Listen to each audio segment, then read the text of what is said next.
Welcome to Scoop Order. It's Wednesday. We're getting ready for Rutgers this Saturday. The Connor Stallions thing keeps getting stranger and stranger. It's fantastic to go through what is going on. The Central Michigan game was discovered. He was there with the spy sunglasses on, the Ray-Ban Meta, which is like, it used to be Facebook sunglasses. It records video. It has a camera. It has a little flash. He's wearing those at night, and he does wear his sunglasses at night. So that was discovered. Jim McElwain disavowed all knowledge. He's going to get to the bottom of it, I'm sure, even though he used to work at Michigan under Jim Harbaugh. He has no idea what is going on, so he's going to break all that down. But as always, we're going to get into all this, take your questions. But as always, we appreciate you guys tuning in each and every night. Thank you so much for subscribing, liking, and also clicking the little bell for the alerts to this channel. Comment, what kind of discipline is Michigan gonna face for this craziness? Again, it's wild to think that these guys have been going through all of this and they all act like they have no idea who this guy was, even though he's clearly on Central Michigan's sideline. So we're going to get into all of that as we get into the video. The video is it's pretty crazy when you see what is going on here. You've got Connor is literally, excuse me, I'm trying to find this. Let's go here.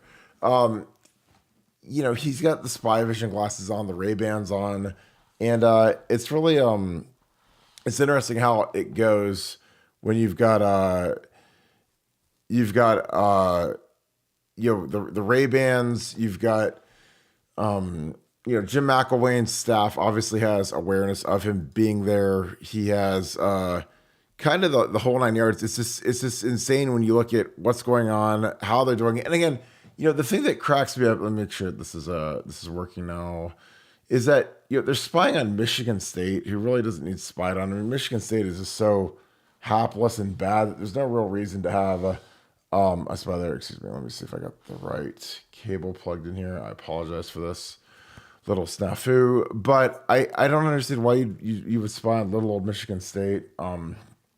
But yeah, the cable's not working. I think we got Nevada coming in, but it's just crazy right now. And there's a lot of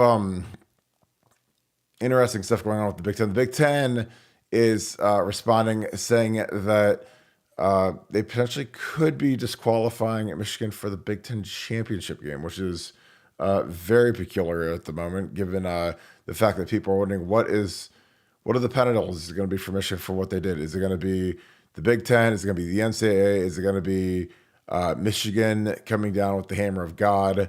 A combination of all three, whatever.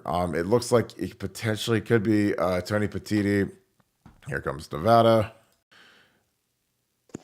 All right, we've added Nevada to the mix. Nevada, again, you broke earlier that Tony Petitti could be potentially the one bringing the band hammer down between Michigan, the Big Ten, and the NCAA. It looks like they could be the first ones to access the Big Ten. Talk a little bit about what you broke earlier today. Well, look, there's a lot to unwind. There's so much to unwind. There's the Central Michigan admission by McElwain today that Connor Stallions was on the sideline. He referred to him as the sign stealer, was on the sidelines. The fact that Connor Stallions was on the sidelines at the Central Michigan game wearing recording like spy glasses with a recording light on them to record the game in real time, which is just another element of just crazy to a crazy story. And then late tonight, there's a picture from a Western Michigan at Michigan State game from 2022. Same scenario, games on a Friday night. Michigan doesn't open till Saturday, and there's a guy on the sidelines that looks an awful lot like Connor Stallions wearing the Western Michigan coaching gear all the way down to the mismatched shoes. It's always the little details, the mismatched shoes. So is that from 2022? Is that an accurate picture? I don't know. I mean, we're checking on that one. The 2023 one, 100% is Connor Stallions. 100% that happened this year. The 2022, we're checking on, but that one is something that's going to keep an eye on that one because that could come. So as for the Big Ten, look, the Big Ten, it's not just a matter of what the Big Ten wants to do to Michigan. It's what they legally can do to Michigan. And what they've been looking at is, do they have the legal right to vacate wins? Vacating wins has generally been the exclusive domain of the NCAA.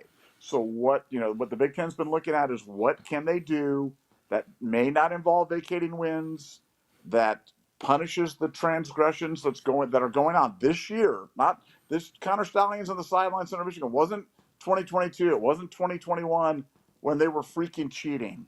And the more that comes out, you see what it impact. I mean, there was impact. There was one today where they have Stallions on the sidelines during the Ohio State game. Ohio State's up 7-3, driving inside the Michigan, like I think on the 10-yard line, 7-yard line, and he yells out to the defensive coordinator, "Run right," and they zero blitz into it, stop the play, stop with the "it doesn't make a difference" stuff, or it's just stupid.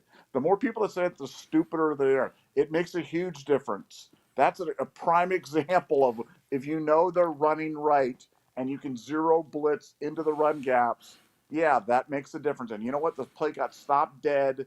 And was that a difference in the game? Sure as heck didn't help. So what the Big Ten is contemplating is disqualifying Michigan from participation in the Big Ten championship game. Why would they do that? Because that is within their exclusive domain to do so. Then they would just turn over the whole issue of, the college football playoff, the NCAA. They would turn that over to the college football playoff committee. They would wash out. They would their sanction to Michigan would be that they would not be able to, amongst other things, to come down, but that they would not be able to participate in this year's Big Ten championship game. And that would obviously either send Ohio State or Penn State to the Big Ten championship game, and ostensibly would send Ohio State or Penn State on to the college football playoff as the representative, as the Big Ten champion. So I think that's something to keep an eye on. That is something that could absolutely happen. That's not like crazy, let's give them the death penalty the next 3 weeks, or let's do this. That's something that could absolutely happen. And you've got 13 schools of the Big Ten that are on the commissioner of the Big Ten right now, Petiti, asking him to do something. And I think this is something that's high up on his list.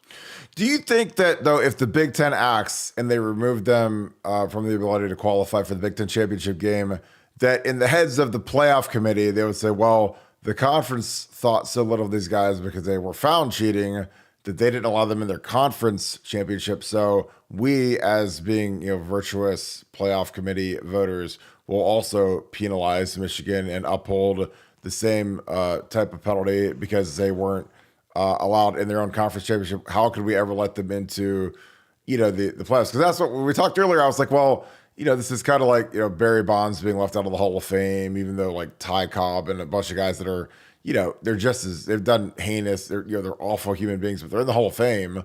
But these guys that juiced are held to a different standard. Would Michigan be held to a different standard? And do you think that if the Big Ten acted and disqualified them from the Big Ten championship, would they be left out of the college football playoff? I believe they would. I believe that the college football playoff committee would look at it and go, it's not like they didn't qualify for it because they lost out on a tiebreaker, or this has nothing to do with on the field. This is the Big Ten is trying to use the most severe sanction that they can within their bylaws against an offending member who cheated on the field for years, and it's beyond question now. It's not even a question of did they cheat. It's not even a question of did they look at their record against the spread against conference opponents. So last year, I think it's like 18-5 or something like that.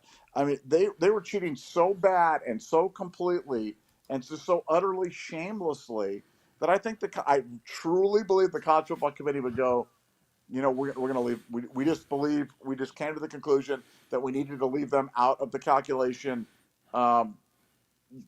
Because of their conduct on the field. You're hearing more and more and more. This story is not going away. It's accelerating. When Pat McAfee had a section on today, Paul Feinbaum of the ESPN's going off the top rope, Rick Neuheisel, Josh Payton. I mean, they're all going off the top rope on these guys right now, and it's not going away, and it's only going to get louder and louder and louder.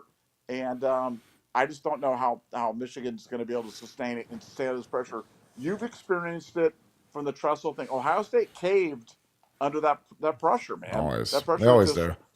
it was so and that was nothing compared to that. They went from, Gordon Gee standing up and going, "I hope this guy doesn't fire me," to, "Hey, Tressel, you're out the door," in a very very short period of time. Well, I'm telling you, this is bad because every day is more stuff's going to come out. Every day is more, they're going to more teams or everybody's scouring for footage of Connor Stallion. Connor Stallion's dressed up like a Central Michigan coach and used recording glasses to record Michigan State signs this year.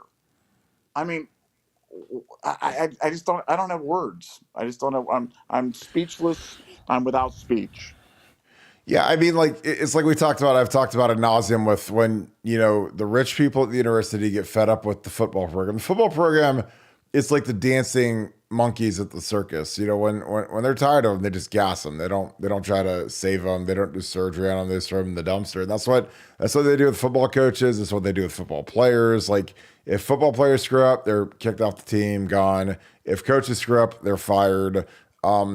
Again, these guys are very sensitive. They don't like when they're made fun of, when they're walking around wearing their block O on their sweatshirt or their block M if you're a Michigan guy. And magically, when all that shit or when all that happens, then you end up having guys that get canned. And these guys, they turn wicked fast. Like these, the people that are at the top of universities, they're not people you want in your foxhole. If something goes wrong, they're trying to delete, erase, get a new coach. Because again, the thing Michigan can do to stop this tidal wave of negative press is simply get rid of Jim Harbaugh, fire him. If he gets fired, the whole staff's fired. Now, again, they're probably gonna wait till after they're undefeated and they're number 3 or 4 in the country right now. But after that, they get to delete him, bring in someone else. It's a plum job. You're not gonna have it's like Ohio State when they deleted Jim Tressel and got rid of him. Urban Meyer comes waltzing in the door, and then Urban Meyer, when he gets deleted, all of a sudden Ryan Day comes in. You keep the whole structure, the whole infrastructure that was in place from Urban Meyer, and the results are pretty similar. So, they don't have to put up with improprieties or perceived lack of awareness of what's going on in the situation.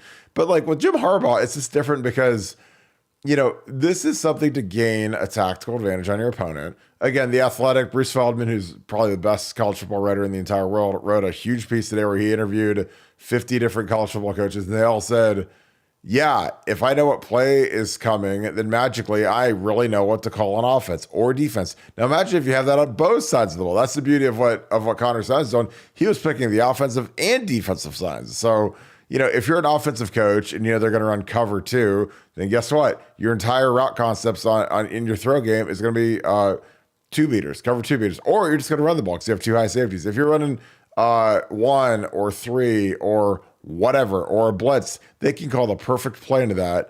And again, every defense and every offense has a perfect counter on the other side of the ball. So if you're running cover 2, run the ball. If they're running cover 3, attack the parts of the field where there aren't the 3 deep zones. I mean, this isn't exactly rocket science, but it is something where if I'm calling the play and you say, well, hey, this is what they're doing. Hey, they're bringing edge pressure. Okay, we're going to run up the middle. Okay, we're going to throw it. Oh, we're going to max protect and throw it deep, and they're going to be one-on-one. Like, there's just so many ways that you can attack it, and so Michigan was doing. Because again, the fact that they went from being trash, the COVID year, they're 2-4. They dodge Ohio State in the the COVID bowl, and they were able to do that because they said that they had a little fake COVID flu symptom or whatever, and then magically they become Alabama and they go 24-1 or whatever. They're 24-2 the last 2 years.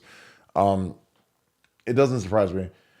Nevada is more going to come because the thing that we talk about every day is I think that, as they find this guy on the sidelines of the Central Michigan State game and the Western Michigan State game, I'm like, man, are they going to find him at a Notre Dame game? Are they going to find him at Rome? Because the thing that cracks me about the last 2 days is that he's scouting Michigan State. And honestly, me and you could be blindfolded and call plays versus Michigan State and probably beat them because they're so bad. But will there be more videos? Will there be more that comes out? And how much can Michigan withstand? Well, look, couple things. Think back on Watergate. Watergate was Nixon was, trying to spy on the Democratic National Committee in an election where he won 49 of the 50 states. He won 49 of the 50 states. It was the stupidest thing. He didn't need to do anything, but sometimes people that are just pathological, just do stuff. So for Harbaugh scouting, Michigan State in terms of course he's going to do it. Why? He Yeah. had the guy had a Friday night open. They didn't play till Saturday. Hey, I'll go see my homies, my fellow traveler there at Central Michigan, my contact in Western Michigan. I'll dress up like a Central Michigan coach, all the way down to the shoes. Man, he forgot the shoes. Do we have video of that, or do you have a photo of that? Oh, Let me show the shoes. let me see if I can find where he wore the Nike shoes with the all Adidas. I mean, I've got the video from yesterday, which I mean, you can't see the swoosh or the chucks over strips like Drake, but I mean, you can see him wearing clearly. Hang on, let me switch my inlet. You can see him wearing. Everybody else has got different shoes. Every other person out there has got different shoes, except for Yeah. Connor side. So The yeah, signs. yeah. So he's got Nikes on right here, and these guys all have. You see the three stripes, like the Adidas stripes, and he's got the Nikes on. Yeah, usually like the coaches all have matching shoes. Usually, now with Day and Heartline, those guys they're a little different, but he definitely has different shoes on. You can see the Nike swoosh. Again, if you're, if you have laser vision, you can kind of see the Nike swoosh. But yeah, he absolutely has. You can see because all these guys have three stripes, Nike swoosh. So again, this is the granular detail you get when you come on the Scoop World Orders. You can see this guy's wearing Nikes when everybody else has got Adidas. And again, for those of you guys that don't really understand how it works, it's like if you're an Adidas school, everything you wear is Adidas. You don't get to like say, well, I'm gonna wear my Nikes or my New Balances or my whatever Reeboks or my Under Armour shoes. Like if you're an Adidas school, you're wearing Adidas. If you're a Nike school, you're wearing Nike. Like Marcus Freeman wears head to toe Under Armour because Notre Dame's an Under Armour school. That's just kind of how it is. So this guy, he doesn't have the team issue. I mean, the only guy that's team issue is he has the polo. And again, that is why it's hilarious the fact that Jim McElwain came out and said, well, the signs. I'm like, dude, he's got your hat on. He has the same team issued top, which is it's like a quarter zip heat jacket, which again, those aren't usually that easy to find. Again, I know a lot of you guys are Ohio State, not audio files, but like clothing files, or you see the stuff that these guys were on the sideline for Ohio State, and you can't buy most of it. So people are always like, how do I get that jacket? How do I get that hoodie? Where can I buy that at? Is it at Fanatics? Is it at Buckeye Corner? It's like, no,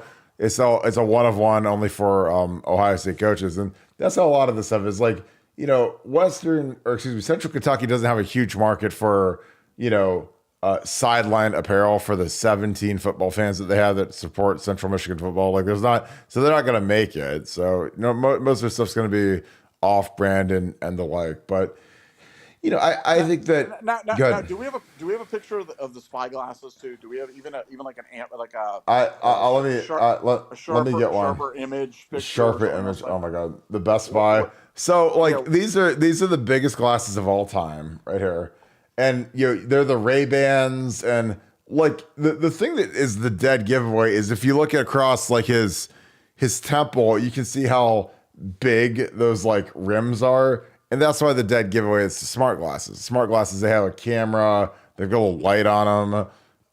Because most sunglasses, they don't look like that. That thing is it looks like a magic marker. It's so thick. And most Ray-Bans are like a little thin rail that goes around your earpiece. But yeah, those are the I can zoom it in on his head, but like you see how gargantuan those are. And so he literally has the spy glass. Again, it's almost like it's like Saturday Night Live skit at this point. It's so comical and so stupid. But those are them. Let me see if I have a photo of the actual glasses. That's what you're looking for, right? I think I've got one of them with the little light on. Yeah, just see if you got the one with the light on. But while you're finding that, I just want to talk about Michigan now. So Michigan stamp. Think about it from Michigan standpoint right now. We talk. Okay. Here you go. There you go. Okay. He's got a little light on. The light. Circle the light. Can you circle the light? Yeah. Let me go to the editing machine and get the light circled. But legit, this is from a tweet. Josh Pate doing the Lord's work. So he's got this little tiny light right here, And if you look at the actual deal, oh yeah, that didn't really do anything. So that little white light here, I'll do it with red. So this little tiny white light means that you're recording. So, I can go on Best Buy, or if you go to Best Buy and you look at like the Ray-Ban Meta sunglasses, which, Meta used to be Facebook. Now Facebook's called Meta. You'll see that there's like this little light that goes, there's a little lens and then this little tiny light. So literally, like, he's got that little light on just so that he can record what is going on, which is, again, this is just, it's like Saturday Night Live level hilarity. The fact that he's like literally standing there looking at the signaler and recording it.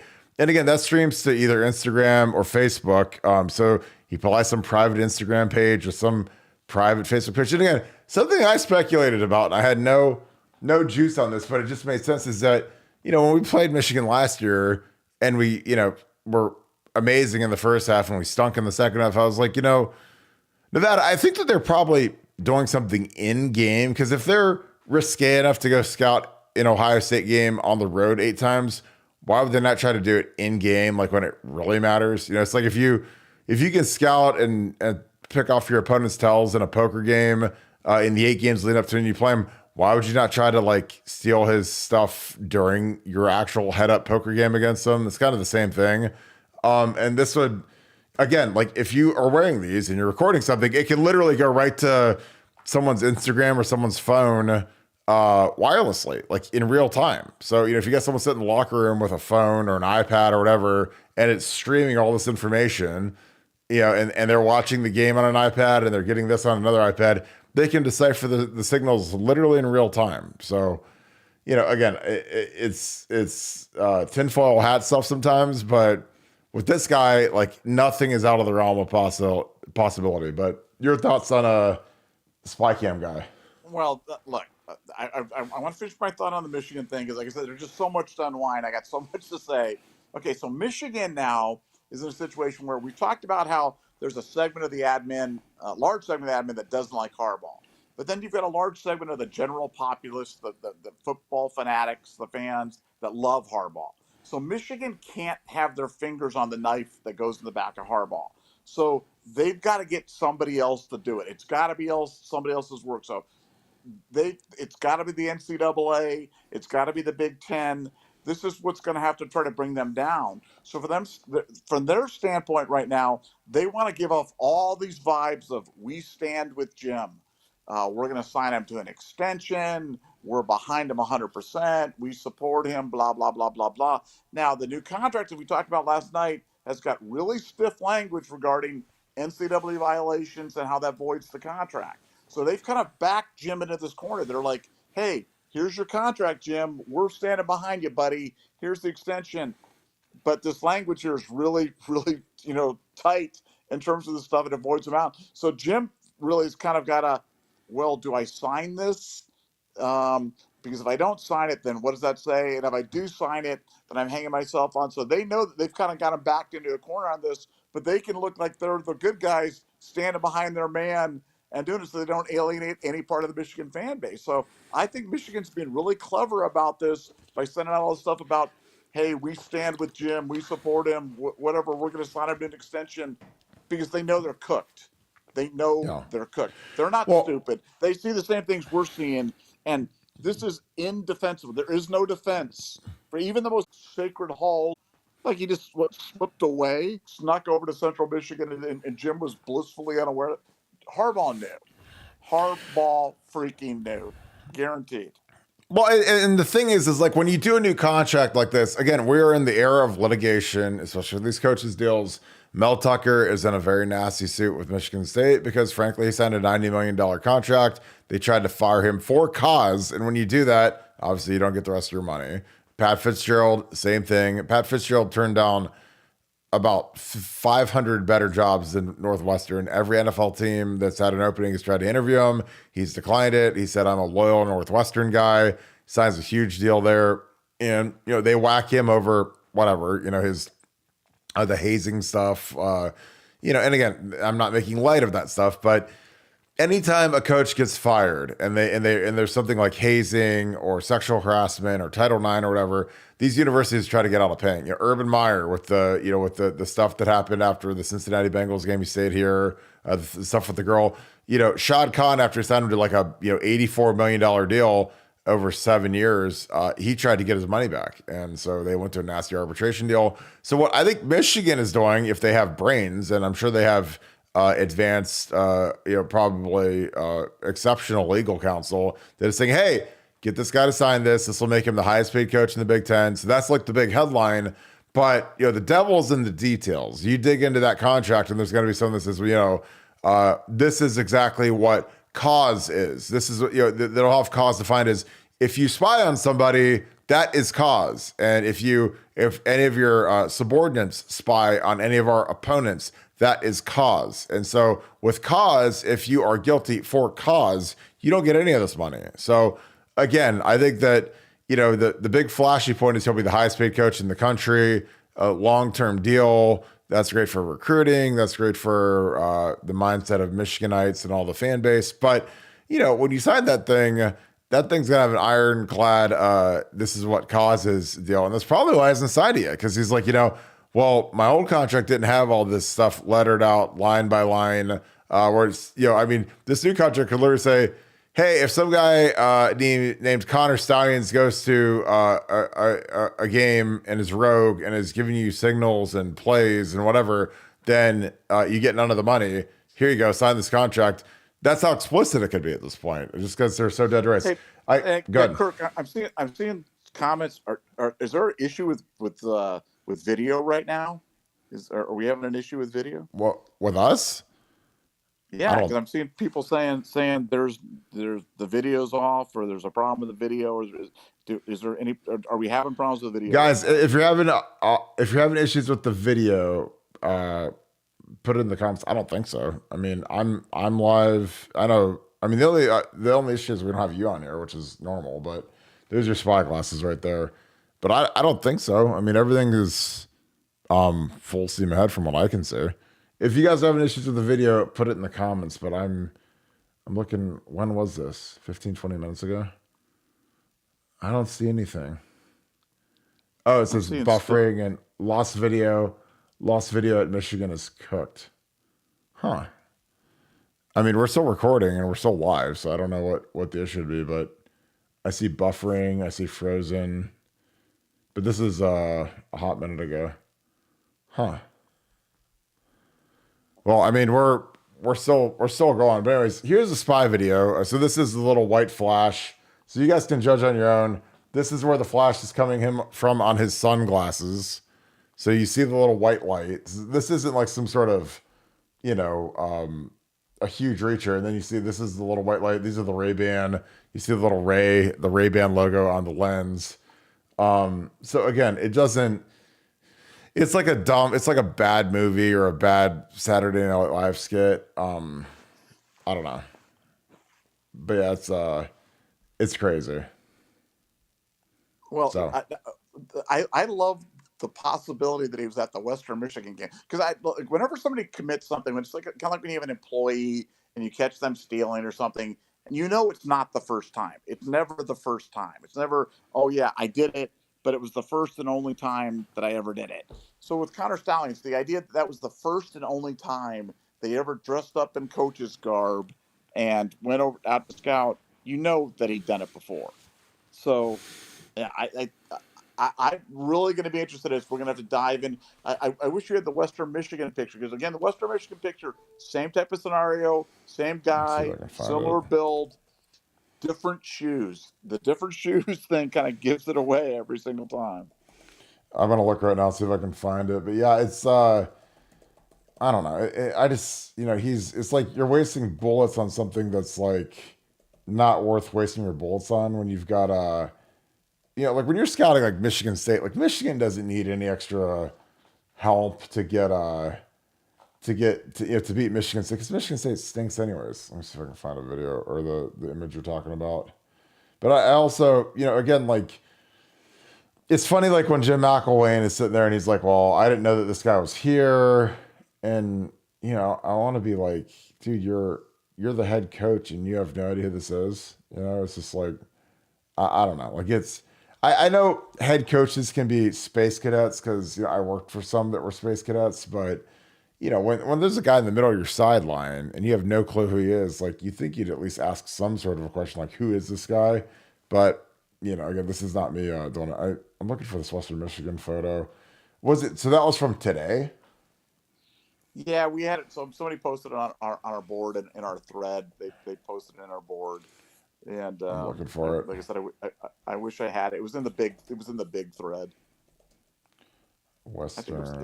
it was actually a post by Jedi Buckeye. I want to give Jedi Buckeye a little shout out. You can check out Jedi Buckeye, maybe one of his Th- posts. Thank you, Jedi Buckeye. Let me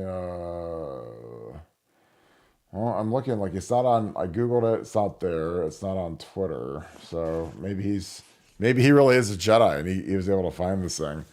The interesting thing is going to be, what did he go to any other Big Ten stadiums, or is it strictly like these low level MAC schools? Because the MAC schools, as great as they are, they don't have the same level of security that like a Big Ten school does. So it's a lot easier to get on the sideline there than it is, at a Big Ten school where it's like trying to get on the sideline at Ohio State. It's like Fort Knox essentially. Yeah, I don't think I'm going to be able to find this, so I'm going to look for it. And what do you think is the next step with this thing, Nevada? Well, I think more stuff's going to continue to come out. I think it's going to be, every day there's going to be another revelation from, other sideline action, other people looking at things.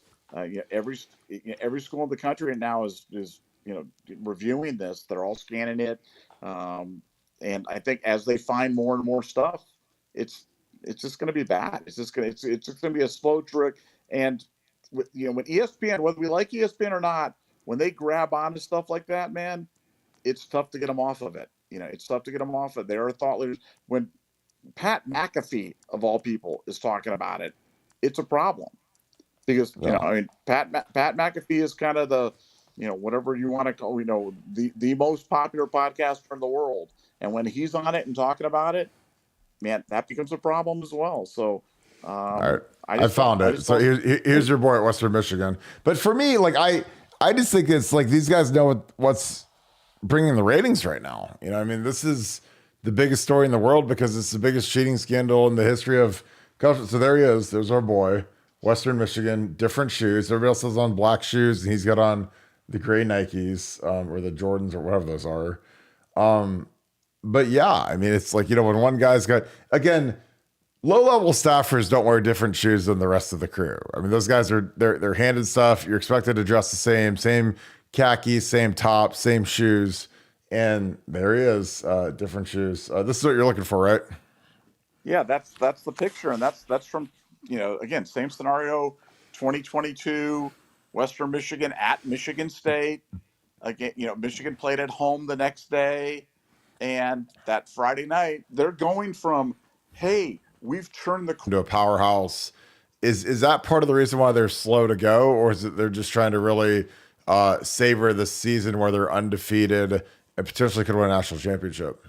well, no, it just destroys their whole world. Everything that they No. know that Oh, was true is wrong.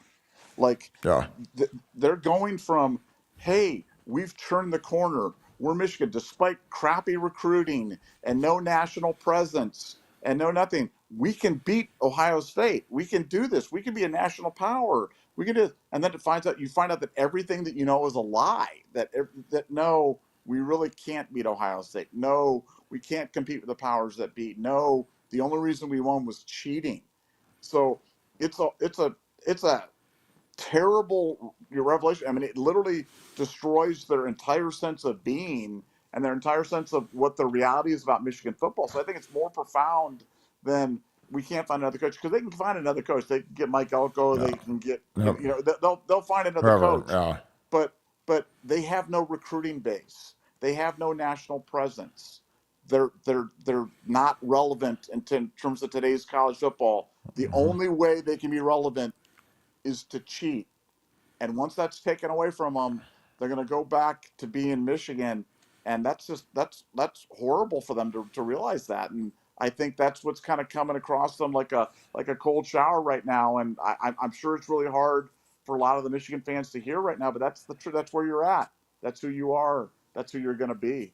So sucks. Sorry. Yeah, yeah. I mean, from like '08 to 14, they had the Brady Hoke or they had the Rich Rod and then the Brady Hookers back to back, and they were terrible. I mean, they were just not what it was. And then Harbaugh, and Harbaugh was the guy they made take a haircut, a 50% off pay cut, going into the COVID year, and then all of a sudden he turned into Vince Lombardi for 2 straight years, and we all wondered why. So we're gonna wrap this thing up. As always, appreciate you guys. Thank you guys for kicking it with us. As always, we had another great show. If you guys enjoyed this content, please leave us a like, click subscribe, and also click that little alert bell that is right next to our show. Again, we appreciate you guys so much. If you guys enjoy this content, go on BuckeyeScoop.com. We're keeping it going all night. Talking about this, we have the Bill Green chat tomorrow, so get ready for that. But as always, thank you so much, Buckeye Nation. Thank you, Scoop family. Shout out where you guys are watching from. I love when you guys do that, so put that down in the comments. Where are you watching the show from? And comment, what are your favorite parts of the show? So that being said, thank you, Buckeye Nation. Thank you, Scoop family. I'll talk to you guys tomorrow. Go Bucks.